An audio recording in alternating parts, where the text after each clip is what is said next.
റോഡപകടങ്ങൾക്ക് ശേഷമുള്ള കയ്യിലെ ചലനശേഷി കുറവിനെ നമുക്ക് ഫിസിയോതെറാപ്പി കൊണ്ട് മാത്രം തിരിച്ചു പിടിക്കാനാവുമോ, അല്ലെങ്കിൽ സർജറി അത്യാവശ്യമാണോ?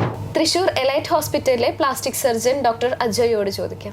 ബൈക്ക് ആക്സിഡൻസിന് ശേഷം ഒരാൾ കൈ അനക്കുന്നില്ലെങ്കിൽ നമ്മൾ ബ്രേക്കിയൽ പ്ലെക്സസ് ഇഞ്ചുറി സംശയിക്കുന്നു.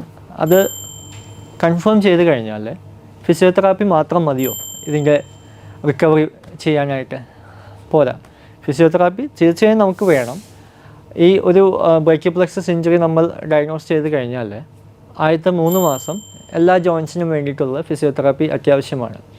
നമ്മൾ പ്ലാസ്റ്റിക് സർജൻസ് ഓരോ മാസവും ഈ രോഗിയെ നമ്മൾ കാണുന്നു, കൈയുടെ മൂവ്മെൻറ്റ്സ് എത്രമാത്രം ഇമ്പ്രൂവ്മെൻറ്റ് വന്നു എന്ന് നമ്മൾ അസസ് ചെയ്യുന്നു. സാറ്റിസ്ഫാക്ടറി ആയിട്ടുള്ള ഒരു റിക്കവറി വന്നിട്ടില്ലെങ്കിൽ നമുക്ക് തീർച്ചയായും സർജറി ആവശ്യമാണ്. കാരണം അതിൻ്റെ അർത്ഥം ബ്രേക്കിയൽ പ്ലെക്സസ് ഇഞ്ചുറിയുടെ ആ പരിക്ക് ഫിസിയോതെറാപ്പി കൊണ്ട് മാത്രം റിക്കവറി ചെയ്യുന്നില്ലെങ്കിൽ, 3 മാസത്തിൽ റിക്കവറി ചെയ്യുന്നില്ലെങ്കിൽ അതിൻ്റെ പരിക്കിൻ്റെ വ്യാപ്തി കൂടുതലാണ്. അത് ഫിസിയോതെറാപ്പി കൊണ്ട് മാത്രം നമുക്ക് ഇമ്പ്രൂവ് ചെയ്യാൻ പറ്റുകയില്ല. തീർച്ചയായും ആ സമയത്ത് സർജറിയെക്കുറിച്ച് നമ്മൾ ആലോചിക്കേണ്ടതാണ്.